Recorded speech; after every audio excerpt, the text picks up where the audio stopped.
every diversity, every religion, and we do it all in unity.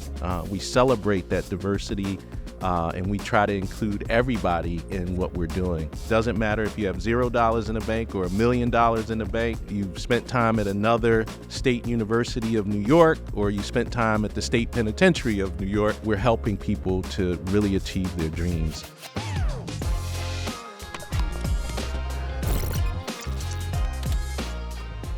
Today in the studio, we have Dr. Warren Hilton. An experienced higher ed professional, Dr. Hilton is the 9th president of Onondaga Community College. Previously, Dr. Hilton has served several higher educational institutions, including Kutztown University, University of Maryland College Park, Johns Hopkins University, Drexel University, and more. His corporate experience includes working at Johnson & Johnson, DuPont, and Coretech Consulting. Dr. Hilton. Yeah. Excited to have you on the show. Well, thanks for having me. Yeah, it's exciting times in Central New York. Absolutely. So we're going to start right there, actually. So as an OCC alum, I've seen OCC grow and develop and change over the last 20 years, but I feel like right now something special is happening. Can you talk to me about what is happening at OCC? Yeah, it's a special time, as I said, in Central New York, and certainly that involves OCC. As the community's college, I tell people all the time, every dollar you invest into OCC returns almost $4 to the community. And what that means right now is with all the excitement around the semiconductor industry, the critical workforce shortages in healthcare and other areas, our faculty, our wonderful faculty, have developed curriculum over the last 4 to 5 years that is meeting the community's needs. And so when we think about that, the last time you called to make an appointment to get your car fixed, you can't call today and go in tomorrow, right? We're producing auto techs to help people shorten that length of time, right? We're producing nurses, we're producing surgical technologists. Certainly, we're producing technicians for the semiconductor industry. We're producing people for human services. So everything that matters to our Central New York community and the individuals in that community, we're producing that. We're producing entrepreneurs, right? Like yourself, who an OCC alum, and just doing some really wonderful things right now. And the community has responded to that. The other thing I'll say that is really exciting is that last year, almost 70% of our graduates graduated with no student loan debt. That's crazy. Which is amazing, right? And we hear the narrative, is college worth it? If I got to go into $50, $60, $70, $80,000 of debt, that's not the reality at OCC. And I think our community realizes that and is saying it with their feet. And so we've seen our enrollment go up 3 straight semesters in a row. First time our enrollment went up this past fall by about 10%. First time it had gone up since 2016. So terribly exciting. A lots more coming. We're starting a CNA program in the fall. We have an online phlebotomy program that's starting this summer. We'll follow that with an LPN program. We have a welding program. I mean, I could talk all day, but I'll stop there just to say that, yes, and it's really not about myself. It's not about OCC. Everything we're doing is about the community. We're trying and we're doing it in terms of helping people achieve their dreams. That's what OCC is all about. So let me ask you this then. Why are community colleges important? Yeah, when you think about community colleges, they are the workforce development engines in the United States, right? You think about either someone who has $0 in the bank and, well, I don't have 4 years or even 2 years sometimes to step away from my family, my household, my job to be able to go to school. Well, we're producing people in certificate programs like the CNA program in, 6-7 weeks, right? We have a 1-year auto tech certificate, right? So all of those things, and certainly our 2-year degrees, are really critically important to meeting all the shortages, supply chain issues that we experience in the U.S., and we're doing it at the most affordable rate, right? When you think about the tuition of a community college, this year our tuition was a little under $2,700 per semester, right? There's some places where you can't even take one class for that amount of money, right? And so we're able to do it very efficiently, use taxpayer dollars wisely. The thing that I think that's interesting about Onondaga Community College is the different types of people that are there. For me, I went there right after high school, but then I'm working with OCC over the last 15 years, and being at OCC, I see people that are coming from a different job, that they've had a career, but they're changing their career, or they're looking for a specific industry to work in. For those who don't know, talk to me about the different people at Onondaga Community College. Yeah, so we certainly have what people would call the traditional age college student, someone who comes like yourself right out of high school coming to OCC. And we have that. Many of those students live in our residence halls right on campus. Some commute. But then when you think about it, we have individuals like one individual in our electromechanical degree program who actually has a 4-year degree who said, I want to come back and do this degree because it's going to help me achieve my dreams of working in the semiconductor industry. We have individuals who have been working in their careers for 20 years who say, I need to retool, I need to reskill, right? We're able to do that. So when you walk across our campus, you see everybody from, 16-year-old students who are doing our early college program or our P-Tech program, all the way up to people who are in their 50s and 60s who said, I want to retool. Every diversity, every religion, and we do it all in unity. We celebrate that diversity, and we try to include everybody in what we're doing, which is, like I said before, we're helping people achieve their dreams. It doesn't matter if you have $0 in the bank or $1 million in the bank. Doesn't matter if you've spent time at another state university of New York or you spent time at the state penitentiary of New York. We're helping people to really achieve their dreams. So it's an exciting time. And, I offer people that opportunity to come walk across campus. You'll see that diversity. You'll see that unity and how that's celebrated. Yep. I'm gushing about OCC here because I'm a product of OCC, but I also think the other thing about OCC that is super unique is the emphasis on finding careers and finding jobs. Education is the core. But to me, maybe I'm wrong, I'd love to hear you speak on it. I feel like careers, successful careers, long careers, that is the outcome. Yeah, I think, when people wake up in the morning, whether you're 15 years old or 50 years old, you're thinking about, what can I do to contribute to my family, to society? And a lot of that has to deal with occupation and career. So we do our, the same things we've done since the inception. We help people with their first 2 years of a 4-year degree and do it in an affordable way.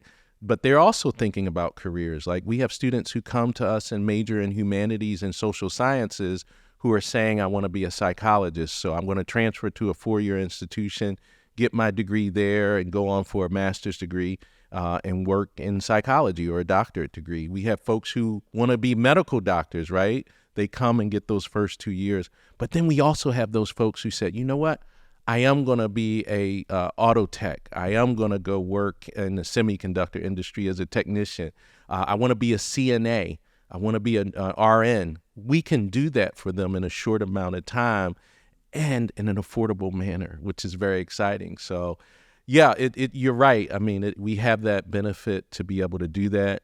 We have the benefit of working with organizations to turn out people that will be their workforce. I mean, we're sitting in this wonderful studio, and we know that our BMC program, if you go over and watch a SU basketball game or football game and tap one of the camera operators on the shoulder and ask them where they went to school, probably 7 times out of 10, they're going to say OCC, right? And so we're contributing to people's lives and their livelihood in ways that I think are terribly exciting.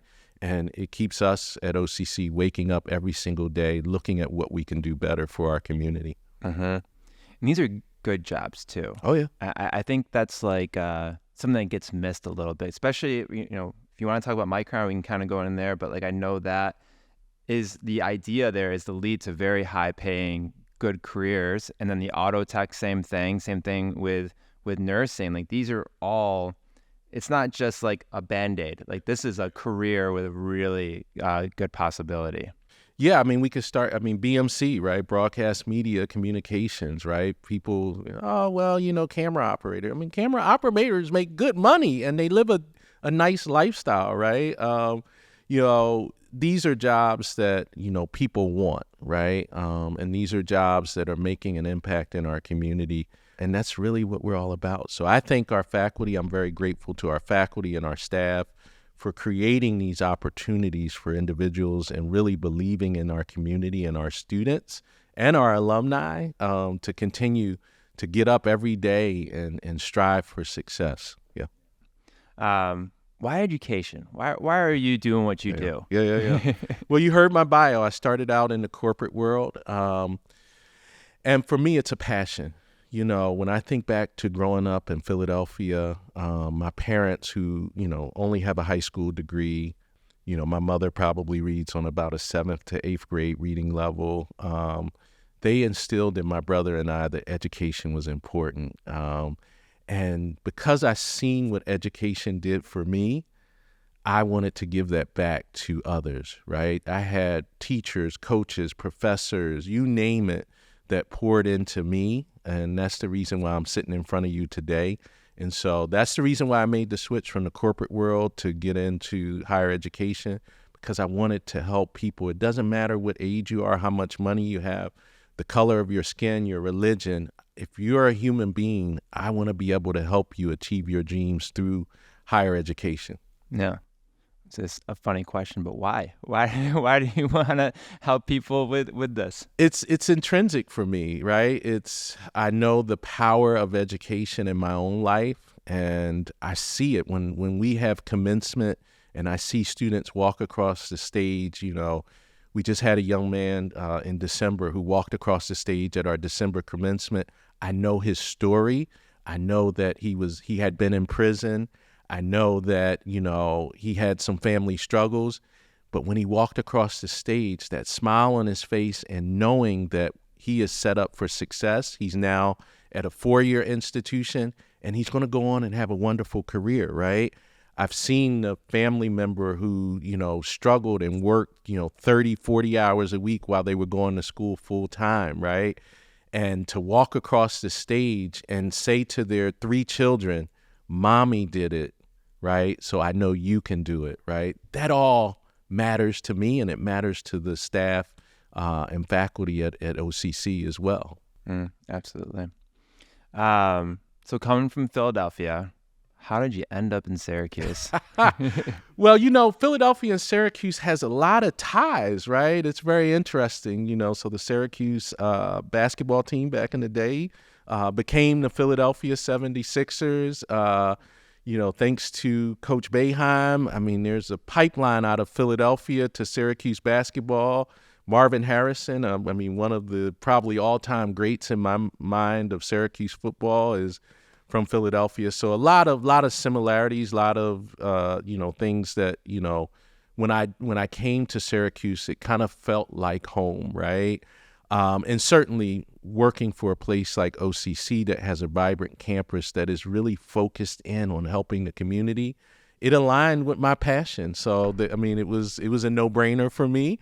Love Syracuse. I found in Central New York, I found my share of restaurants and places that are really unique, and my family and I are just really enjoying Central New York. Yeah. Yeah. Oh, that's awesome. Let's talk a little bit more about, you've had these different positions, you have these different seasons in your life with different professions. What are some of the things that you've learned from the corporate America that can translate to this, or just some things that you learn for our viewers to pick up on? Yeah, I think the first thing is you really want to be passionate about the work that you're doing, and that's the most critical thing. While I was doing well in corporate America, it wasn't something that I was totally passionate about. I was working in the IT field, computers. I did computer programming, networking, you name it. If it was a computer, I did it. Loved it, but it wasn't a passion. And, and then my parents always taught me, look for how you can serve others. And in education, higher education, and specifically we can do that. And so every day I try to put myself in the shoes of the people that I'm serving, right? The students that I serve, the faculty and the staff that I serve, and try to put them in a better place than they were the day before. And sometimes in leadership, that means you make some decisions that people are happy with, and sometimes people are not happy with. But the compass is, I'm doing this because it's going to put people in a better place tomorrow, right? And that's kind of what I learned over the years is, you can break out all the leadership books you want and read them. But, when it comes down to, sitting across the table from someone who wants to make a better life for themselves, you have to really listen and put yourself in their shoes to say, okay, now I'm in a position of leadership that this decision that I'm going to make, how am I making that decision to put that person in the best, light that they can have tomorrow, right? And I joke about it, but in doing it in a way where I look good in orange, but I don't want to wear orange every day, right? So doing it in a way where it's legal and I'm in compliance with, laws and education policy. So, yeah. You said passion. I'll give you a little story here. So when I first started my career, especially as like a 20-year-old kid, I was just obsessed with money. Like I just wanted to make as much money as I could. And that's kind of where I set off. And I was just going to put my head down. I was going to deal with it and make money. And I thought that was success, right? Recently, over the last couple of years, and especially doing this podcast, I joke this is like my therapy session. Yeah. 'Cause I learn more on this podcast. I mean, it's helping me right now. So, so I hear from individuals that have been doing this for a long time, them saying passion, that you have to find your passion because there's only so long you can put your head down, in my experience, and you can put your head down and just take it. And that will lead to burnout. That will lead to the opposite of a longevity career and a fulfilling career. So now I've kind of transitioned, which is really hard to transition out of that to be like, well, what are we doing here? What's the purpose? And how can I get up to be excited about it when it's not just a monetary value? Does that resonate? It does. I mean, certainly we all need, finances to take care of our families and live the life of a productive citizen. But if you're doing it, as you pointed out, just for the money, then it does lead to a place of burnout. And, that's what I find very unique about our employees at OCC and other community colleges. I worked at the Community College of Philadelphia, so I saw it there. And a lot of people who work in higher ed at even four-year institutions, right? You could go somewhere else and make more money, right? But if you're not passionate about it, right, then you wake up every day dreading to go to work. I have one colleague of mine who had worked for a major airline many years ago, and she would drive to work, get to the parking lot, and then call on her cell phone and say, I'm sick today, I won't be in, and drive home, right? That's not the experience that you want to have in your career. And so while money is important, that passion piece is very, very critical as well. Yeah. It's a long journey. It is. You have to be in it for a long time. So, my best advice is to find something that you enjoy doing it, and you would do that even if you didn't get paid to do it, and then try to find a way to make money doing it, right? Absolutely. That's very wise advice. And in our world to now, with social entrepreneurship, micro entrepreneurship, as I call it, you can find something you're passionate about. I mean, and make money. So yeah. Yep. I'm going to tie this back to the college here. I feel like a shift has changed, at least in my time, and I can be completely wrong about this, but I feel like there's so much more opportunity for everyone, a little bit more now with social media, and just like you can do certain things. Like I know, like talking to my parents and my grandparents, like at 15, they knew exactly what they had to do, and they were going to do that for the rest of their life. And that was pretty much it. They couldn't change positions. They couldn't do anything. They're just stuck. But I feel like now, as almost too much opportunity as a high schooler, like, do I want to be an auto tech? Do I want to be a YouTube influencer? What do I do? So to a viewer that's listening or watching this as an 18-year-old wants to do everything under the sun, what advice would you have to that person? Yeah. It's really about talking to people. We set up a structure at OCC now where each student before they arrive on campus gets a communication from what we call a navigator. That is their person to help them with anything they need while they're at OCC, right? And so that is somebody you want to be able to talk to and say, I'm really not sure about what I want to do. I'm thinking auto tech, but I'm also thinking, broadcast media, but I also want to I might want to be an English teacher, right? And that person will work with you, and then along with the other individual that we have in place, the career specialist, right? They will start connecting you to what those opportunities look like, what education you need to get to those opportunities, and then reassure you that the decision you make today, as you pointed out earlier, is not the decision that you'll have to stick with 5, 10, 15 years from now, right? How many people do we know now? I was an English teacher, and you know what? I started a nonprofit, and now I'm the CEO of a nonprofit that does X, Y, and Z, right? Or I got into computers by teaching myself how to build websites, or whatever the case may be.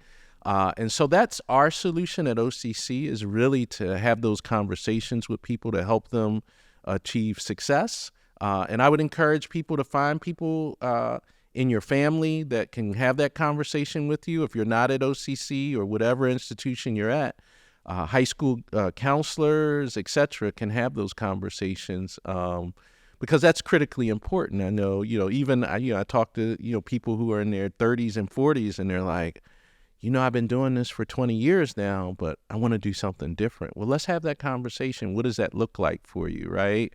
And so I think that's critically important. You do have to narrow down your options in the short term, but long term, because we have, social media, the internet, AI now, you can retool in a short period of time and change, your trajectory. Yeah. I want to share a little story if you want to get into it. When you first came in here, I think this kind of speaks volumes to everything we're talking about. You were talking about a success student who is now going to be a fire person.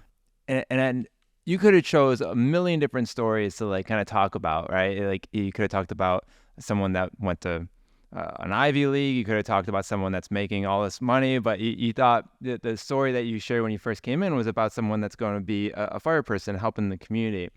And I think that is I don't know, it kind of speaks volumes of you, and I think that speaks volumes of what Onondaga Community College is trying to do, it's benefiting the community. Can you just talk about what a successful outcome is, or however you want to take that? Yeah, so, a successful outcome for us is measured by, did we help the student get to their goal, a step closer to their goal? So in the example that I gave, the student came here from New York City, is in our fire technology program, fire protection technology program, and has decided to stay right here in central New York to be a firefighter, right?